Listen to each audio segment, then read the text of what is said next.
सूबे के पशुपालन, डेयरी व देव स्थान मंत्री जोराराम कमावत एक दिन के झुंझुनू दौरे पर रहे। इस दौरान उन्होंने एक बड़ी जानकारी साझा करते हुए बताया कि 2 सालों में भजनलाल सरकार ने 300 पशु चिकित्सा संस्थानों को क्रमोन्नत करने का फैसला लिया है। इस दिशा में लगातार कार्य किया जा रहा है।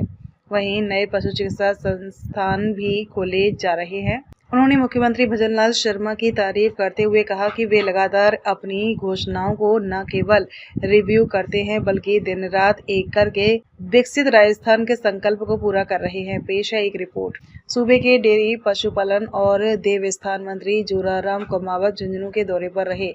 इस दौरान उन्होंने सर्किट हाउस में पत्रकारों से बातचीत करते हुए कहा कि मुख्यमंत्री भजनलाल शर्मा शेखावाटी के दौरे पर आ रहे हैं। यदि वे दौरे पर आते हैं तो इसका फायदा झुंझुनू समेत शेखावाटी के तीनों जिलों को मिलेगा। उन्होंने कहा कि भजनलाल शर्मा जब मुख्यमंत्री बने थे वे दिन रात एक करके काम कर रहे हैं। जिलों का लगातार दौरा कर अधिकारियों की बैठक ले रहे हैं ताकि हर योजना का फायदा अंतिम छोर तक बैठे व्यक्ति को हो। उन्होंने बताया कि मंत्रियों के साथ भी बैठक कर इस बात की चिंता करते हैं कि घोषणाएं की गई हैं वो पूरी हों और तय समय में हों। यही उनका विजन और मेहनत विकसित राजस्थान के सपनों को पूरा करेगी। सीएम साहब तो शेखावाटी में आ रहे तो बड़ी अच्छी बात है और शेखावाटी के लोगों को उसका सीधा फायदा मिलेगा। और माननीय मुख्यमंत्री जी, माननीय भजनलाल जी जिस दिन से सीएम बने हुए उस दिन से लगातार सभी जिलों के दौरों पर रह रहे हैं। चाहे वो कई बड़े मेले हैं उनके मेलों में जाने का काम हो, कई अधिकारियों की मीटिंग लेकर के उनके समस्याओं के समाधान का काम हो, कई उद्घाटन के काम हो। मेरे ख्याल से अभी जो 12-13 महीने का कार्यकाल हुआ है उसमें सीएम साहब रात दिन एक करके जहाँ जहाँ समस्याओं का समाधान करना, अधिकारियों की मीटिंग लेकर के, और जो बजट घोषणा है हमारी, जो हमने ये साल भर में 2 बजट पेश किए और दोनों बजटों की घोषणा हमारी कैसे क्रियान्वित हो, इस दिशा में बार बार रिव्यू मीटिंग लेकर के सीएम साहब जो प्रयास कर रहे हैं, निश्चित रूप से हम मंत्रियों को भी बार बार जैसे सभी प्रभारी जिलों पर भेज करके वहाँ उनका मॉनिटरिंग करवा रहे हैं, तो निश्चित रूप से हमारी जो बजट घोषणा है वो भी जल्दी से जल्दी क्रियान्वित हो, इस दिशा में हमारी सरकार काम कर रही है। भजनलाल जी तो निश्चित रूप से रात दिन एक करके इस प्रदेश को कैसे विकसित बनाए इस दिशा में काम कर रहे हैं। इस मौके पर देवस्थान मंत्री जोराराम कमावत ने बताया कि मंदिरों के पुजारियों के लंबे समय से मानदेय बढ़ाने जैसी मांग हो रही थी। किसी सरकार ने पुजारियों की नहीं सुनी, लेकिन मुख्यमंत्री भजनलाल शर्मा ने एक साथ पुजारियों के मानदेय को 5,000 से बढ़ाकर 7,500 कर दिया है। यही नहीं, भोग का जो पैसा मिलता था उसे भी 1,500 से बढ़ाकर डबल कर दिया, जो ऐतिहासिक फैसला है। इसके अलावा भी मुख्यमंत्री के निर्देश हैं कि पुजारियों और मंदिरों से जुड़ी जो भी समस्या है उसके समाधान के लिए बजट की कमी नहीं होगी। वहीं लगातार पुजारियों से बातचीत कर उनकी समस्याओं को जानकर समाधान करने का प्रयास किया जा रहा है। मंदिर के पुजारियों का जो भत्ता होता है वो मानदेय होता है, मानदेय अंशकालीन पुजारियों का बहुत कम था। माननीय मुख्यमंत्री जी को धन्यवाद दूंगा कि उन्होंने 5,000 की जगह 7,500 किया और पहली बार हुआ। लंबे समय से ये पुजारी मांग कर रहे थे लेकिन किसी सरकार ने किया नहीं। हमारी सरकार ने, माननीय मुख्यमंत्री जी ने 7,500 रुपया किया। और भोगराग का पैसा भी मंदिरों में मिलता था, वो नॉर्मल 1,500 रुपये मिल रहा था, उसको सीधा डबल करने का भी हमारी सरकार ने काम किया।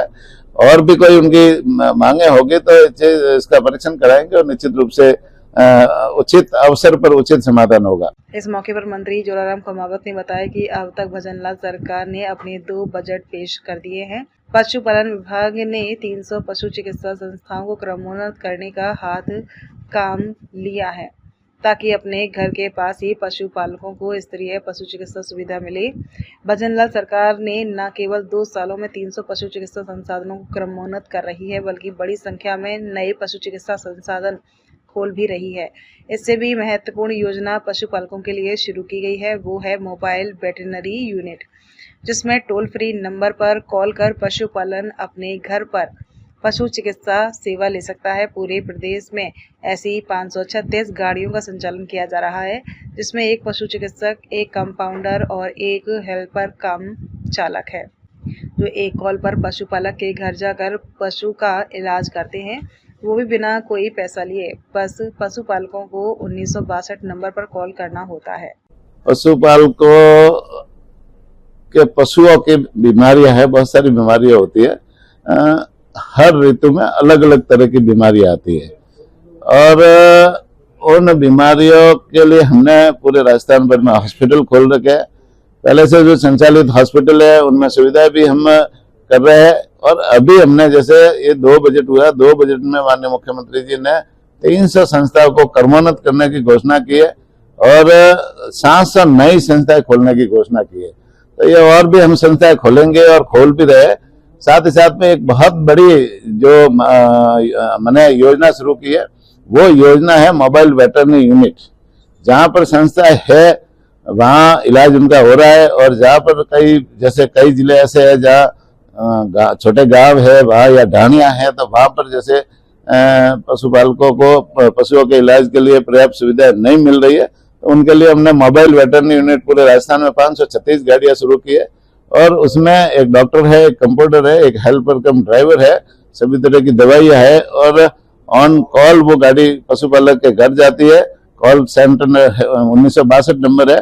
पशुपालक घर बैठे फोन करेगा तो ऑन कॉल से वो गाड़ी जाकर के वह पशुपालक के घर जाकर पशुओं का निःशुल्क इलाज करने का काम करती है। ये बहुत ही महत्वपूर्ण योजना है, महत्वाकांक्षी योजना है। इससे पशुपालकों को सीधा इलाज उनके घर जाकर करने की ये योजना है तो इसका फायदा भी अभी मिल रहा है। इससे पहले झुंझुनू पहुंचने पर मंडावा समेत अन्य जगहों पर मंत्री जोराराम कुमावत का स्वागत किया गया। सर्किट हाउस में भी विधायक राजेंद्र भांबू, भाजपा जिलाध्यक्ष बनवारी लाल सैनी, पूर्व जिलाध्यक्ष पवन मावंडिया, जिला उपाध्यक्ष इंजीनियर प्यारेलाल डूकिया व जिला मंत्री महेंद्र चंदवा आदि की अगुवाई में स्वागत किया गया। इस मौके पर सर्किट हाउस में मंत्री कुमावत ने कार्यकर्ताओं से मुलाकात कर उनकी समस्याओं को सुना और अधिकारियों को समाधान के निर्देश भी दिए।